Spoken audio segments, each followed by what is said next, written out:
Hey y'all, here at OS Reviews. This time last year we checked out the Yeedi Vac station, which was this robotic vacuum cleaner that I thought was pretty cool because it has this self-emptying base station which you can go back into and release all of the dirt into the capsule on the back and continue to do its job so that if you are, let's say, out of your house for a longer period of time, you don't have to necessarily empty what is in the robot every single instance.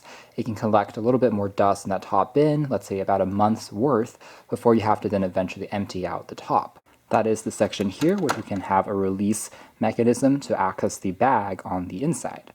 Well, now the company is back with their second generation model, so today we're taking a look at the Yeedi Vac 2 station. The design still looks incredibly similar to last gen model. In fact, they're almost identical when you put them side by side. What's been improved is the automatic AI recognition of objects around it, has better 3D obstacle avoidance, plus the mop functionality of the robot they claim has also been improved in terms of strength.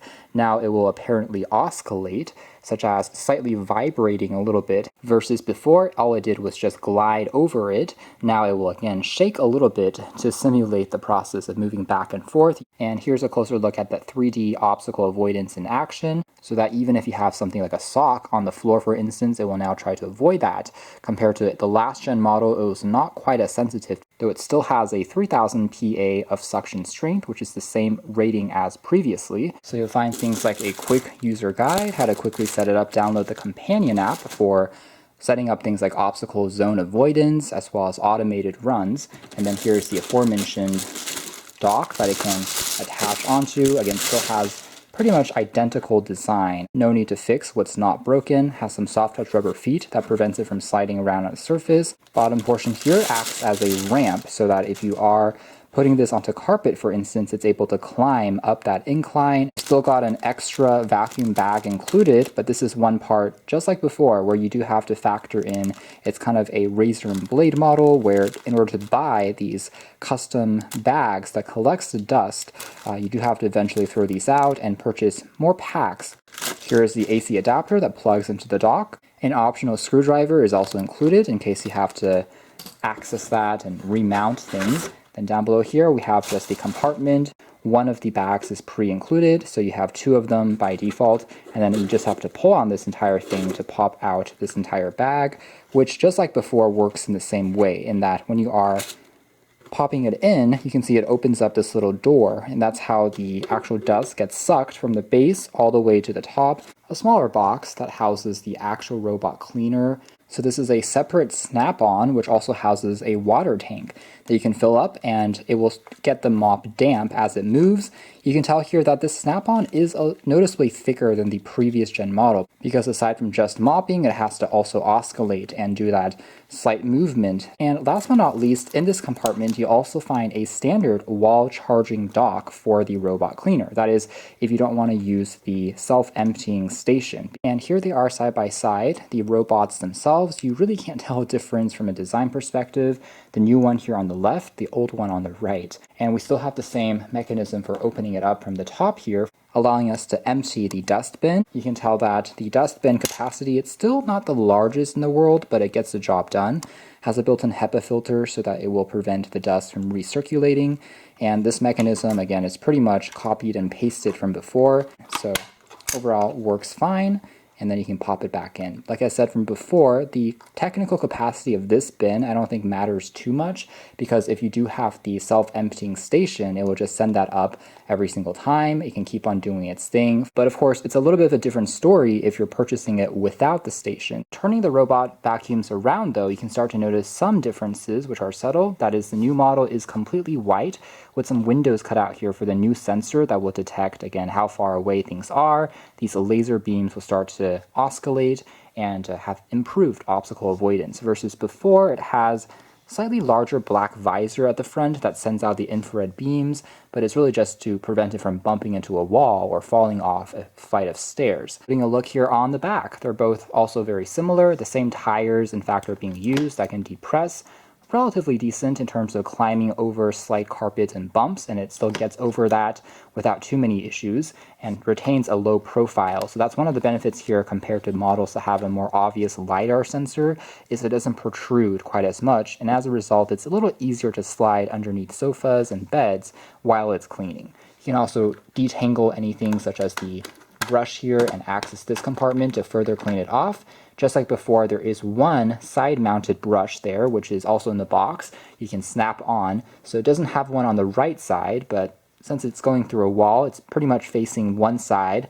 Each time, it will suck up some additional dust, pull it in. Turning it on looks quite clean with the soft LED lights on the bin as well as the robot.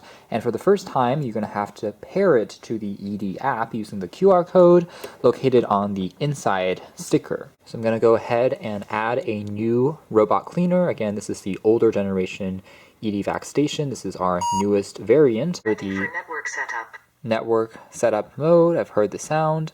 And now I'm going to enter the Wi-Fi password to share with the robot so it will stay connected to the internet, in which a QR code has been generated. Successful. And here it is. I'm Yeedi's first smart obstacle avoidance robot. So it will move around objects that you have around the room. You don't have to purposefully clean it up so much. Continuous cleaning mode means that if the battery runs out before it finishes its cycle, it will go back to charge itself and then it will leave where it left off. Tapping inside, we'll be able to check out more details, including the cleaning settings, whether we want to activate the mopping mode, and then you're able to clean specific areas or rooms.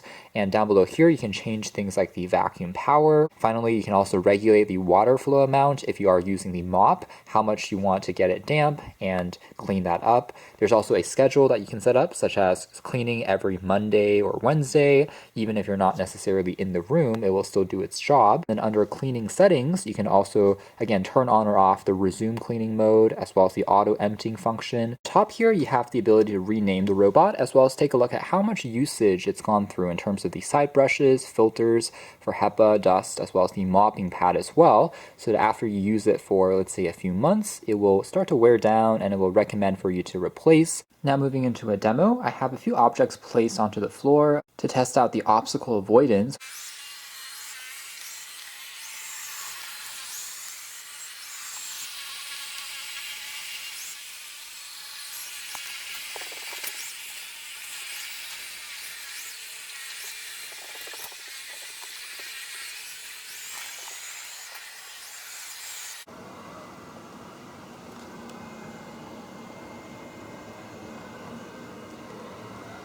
So a few remarks here, it's been cleaning for about 5 minutes and you can see the map starting to appear in real time. And it's pretty quiet in the moderate sound mode, in the standard mode, not too disturbing even if you're working in the background, just a gentle hum.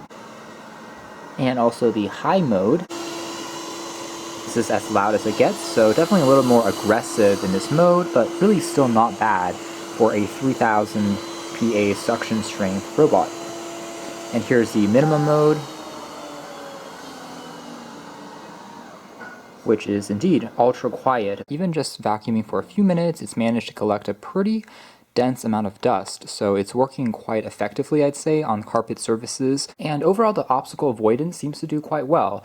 The laser beams and infrared lights creates a pretty cool effect as it's spinning around, casting those beams to more accurately gauge its position. I'd say that's the biggest area of improvement compared to the original, which lacked those smart sensors, meaning that it would get more easily stuck over wires and socks. And here's a quick demo of it returning back into its charging station. Again, locating it using the infrared lights as well as the built-in location tracking.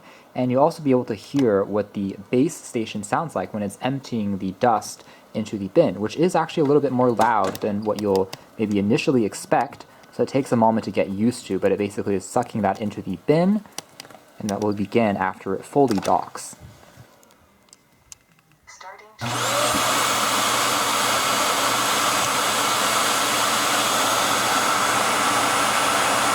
After which point, voila, it looks like everything has been indeed fully emptied and sucked into the top compartment, almost like magic. And one other smart mechanism here is that lock is going to be totally secured while the transfer is in process. That means when it's actually doing its work, you aren't able to open this lid until it's done. Overall, it works quite well, but like I said, I would say this is the loudest part, ironically, about this entire setup. Hence, it's probably the best idea to put the actual bin into, let's say, a living room or a space other than your bedroom. So it will be able to delineate between, say, mopping as well as vacuuming if it transitions between two types of flooring automatically. In fact, there's a mode where you can tell it to be more aggressive with vacuuming strength when it transitions into carpet automatically, which is quite smart. One thing I will say though is there are still times where occasionally the robot might get disconnected from the app, but in those cases were quite rare, and simply closing it out, opening up again would usually reconnect in just a second or two. And now a demo of the mopping mode.